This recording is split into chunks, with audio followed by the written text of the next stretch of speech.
নমস্কার বন্ধুরা, এই রান্নাঘর থেকে আবার একটা রেসিপি নিয়ে চলে এসেছি। আজকে বানাবো ঢাকাই পরোটা। তার জন্য দেখুন এখানে 2 বাটি ময়দা নিয়েছি। এবার এর মধ্যে পরিমাণ মতো লবণটা দিয়ে দেবো, সামান্য অল্প একটু চিনি দেবো, আর এখানে আমি ঘিটা দেবো। এখানে সাদা তেল দিয়ে করতে পারেন, আমি ঘিটা দিয়ে করবো।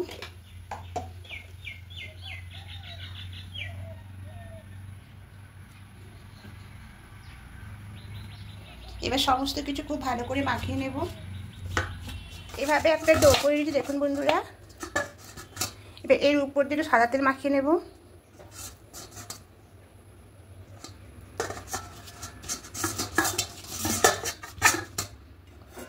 এবার ঢাকা দিয়ে 20 মিনিট রেখে দেব।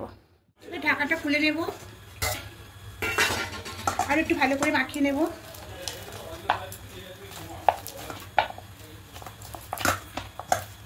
খুব ভালো করে মাখিয়ে নিয়েছি। এবার এখান থেকে লেচি কেটে নেব।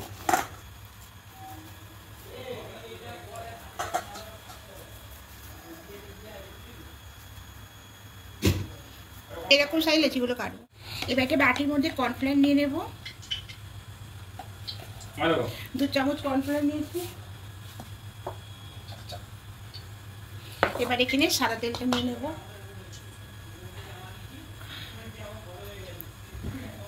এবার তেলের সঙ্গে খুব ভালো করে মাখিয়ে নেব। দেখুন এইভাবে তেলের সঙ্গে কর্নফ্লাওয়ারটাকে খুব ভালো করে মেখে নিতে হবে। দেখুন দেখে মনে হচ্ছে পুরো ডালটা একদম ঠিক এইভাবে মাখতে হবে। এবার একটা লেচি নিয়ে দেবো। এখান থেকে অল্প একটু ময়দা ছড়াবো।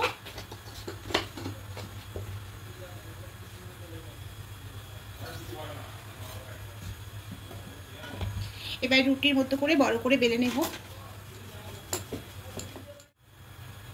এবার খুব বড় করে দেখুন বেলে নিয়েছি। এবার এখানে তেল লাগিয়ে নেব। চারিদিকে খুব ভালো করে তেল মাখিয়ে নিয়েছি। এবার যে কর্নফ্লাওয়ার তেলটা কুটে রেখেছিলাম এটার মধ্যে দিয়ে খুব ভালো করে মাখিয়ে নেব।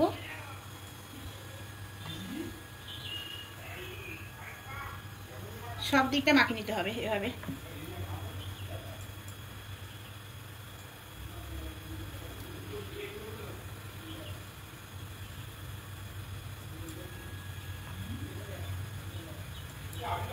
দেখুন পুরোটা লাগিয়ে নিয়েছি।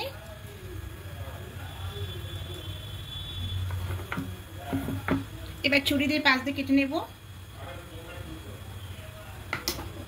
এবার এটাকে ঘুরিয়ে ঘুরিয়ে এভাবে রোল করে নেব।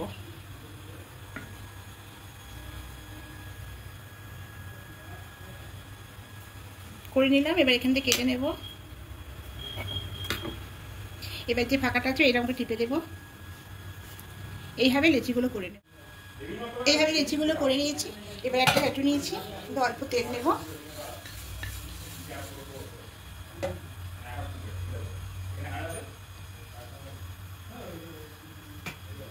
এবার আলতো করে বেলে নেব।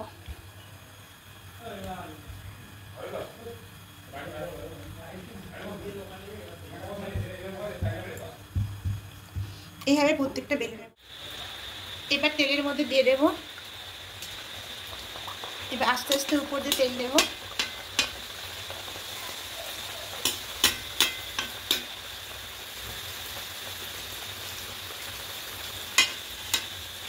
দেখুন মাঝখানটা কিরকম গর্ত হয়ে আসছে। এইভাবে গর্ত যাবে, তেলটা এখন দিতে হবে।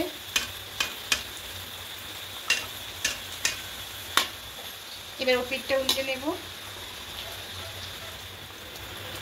উল্টে পাল্টে লাল লাল করে ভেজে নিয়ে দেখুন। এবার এটা তুলে নেব।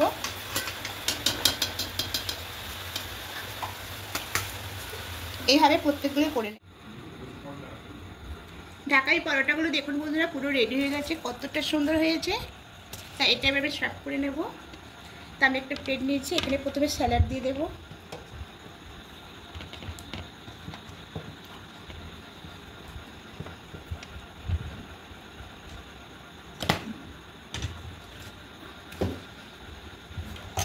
এবার এর সঙ্গে ছোলার ডাল দেব।